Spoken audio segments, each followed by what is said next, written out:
Namaskaram everyone. The Ashtami tithi in the Navratri, just before the Navami, when the Mahishasur Mardini form of Durga emerges and she actually slays Mahishasura. On the Ashtami tithi, the Devi form that is being celebrated is the Chamunda form, and my Kuldevi, which is the Osiya Mata in Rajasthan, is a Chamunda form.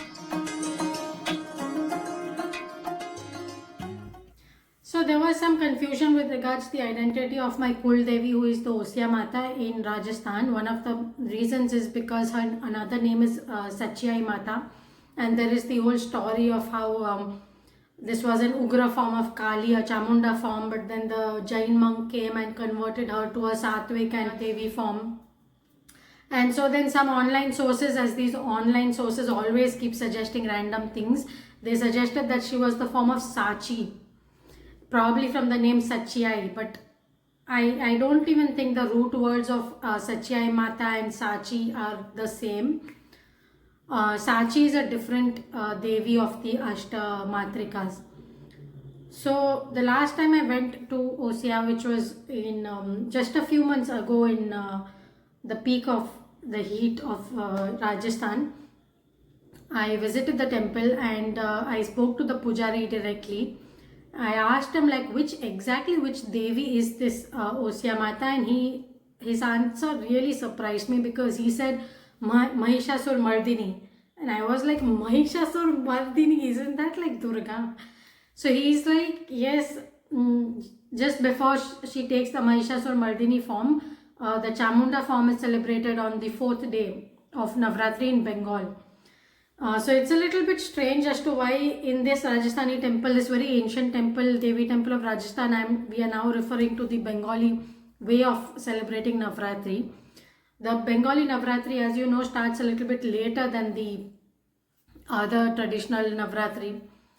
And it's like a 5-day event, and on the 4th day, the Chamunda form is celebrated, which is a very powerful, very Ugra form. So it was first of all very intriguing that this connection between this Osiya Mata and the Bengali style of celebrating Navratri.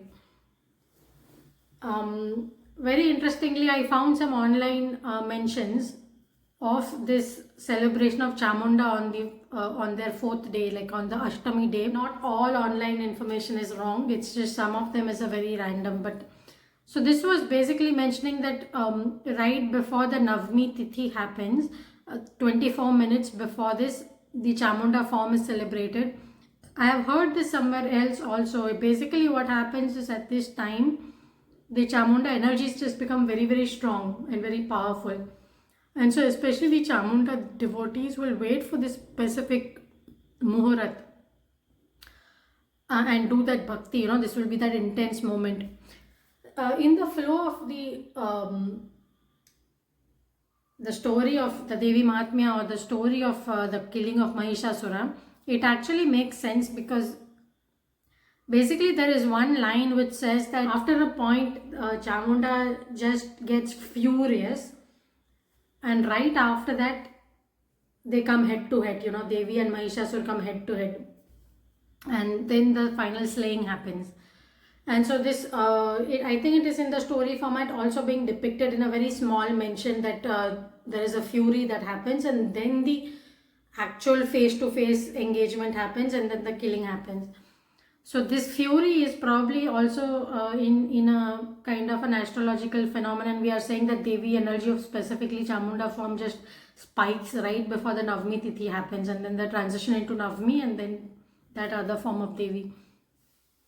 So it's all very fascinating actually, and I would have liked to do the Jagran in that time slot, but I am not clear. My understanding of Tithis and all has been very difficult. Actually, I have always been massively into astronomy, so I understand the motion of planets and all very well.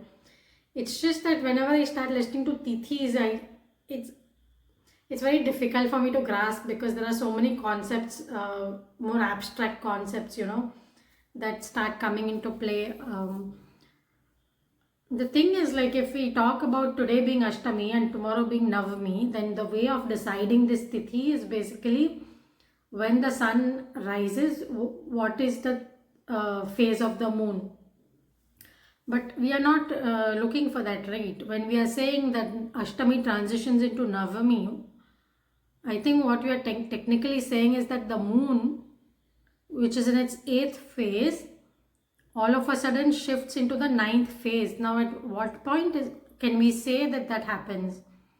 So I really need to sit and think about this. I am right now not clear. So even if I did the Jagran, I don't know at what time the Jagran is supposed to happen, because is it supposed to happen at midnight, or is it supposed to be happen like the tithi changes? Does the tithi change next day morning at 6 o'clock or something when the sun rises and the phase of the moon decides the next tithi? Is that the time of the tithi change?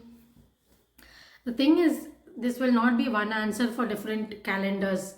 Correct? Things take a lot more effort today because we have lost a lot of ancestral knowledge and systems. So anyway, this thing about Chamunda is just absolutely fascinating, and for me, I'm still thinking that I went for the first time to my Kuldevi only like a year and a half back, and since then, first time I went, I did not even know she was Chamunda form. I had not even connected Chamunda and Kali. I didn't know much about Chamunda at all. I understood she's an Ugra form. How close is her relation to Maa Kali? Maa Kali, I have a very deep and personal experience of Maa Kali. So the fact that Chamunda is actually very, very close to Maa Kali, they are almost like form, Chamunda is like a form of Maa Kali. And now there is this whole connection with Durga Mata also. Very interestingly, this Sri Guru Rohit Arya, I listen to him sometimes. He has mentioned Chamunda as is a mix of Maa Kali and Maa Durga. That's a very fascinating side, and it makes sense because now in terms of stories also, Maa Chamunda falls between, like, Durga story also connects here, Maa Kali story also connects here. So it's absolutely fascinating for me to have come so far in the understanding of this Devi form, and I actually feel so close to Chamunda now simply because she's Osiya Mata, whose photo by the way is kept here. This strange arrangement, let me explain this strange arrangement because you'll be wondering why is my Dhyanlingam yantra kept like this, why is Osiya Mata kept like this behind the window grill. So I'm in my fairly newly rented place near the Coimbatore Isha Yoga Center, and it's the furniture is not here yet. So I literally have no place to keep these things. So I'm using this windowsill right now. I want to think very properly what furniture pieces I want because it's a small place, and then I have a couple of furniture pieces which are there somewhere else which I need to bring. So I'm still trying to frame it, and I don't have those furniture rental agencies here because it's like a village outside the ashram.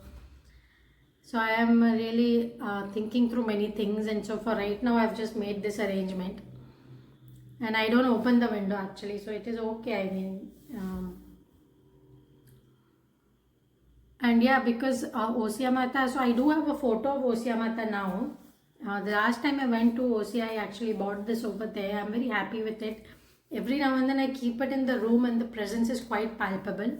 I never thought I would be having a Chamunda form in my house like this, but I also feel so close to her because she is my Kuldevi. And it's not just like a random Kuldevi, someone whom I have not experienced. So many things in my life have changed since I began visiting her. I feel her presence. Maa Kali is very close to me. So it's a very, very family type of bond I have with her, and so she's there. I keep her in my house, not all the time. Once in a while I put up the photo when I am feeling little confident. Yes, I can now put an Ugra Devi form. So it's very nice. I love it actually. It's a very beautiful journey that's happened with her.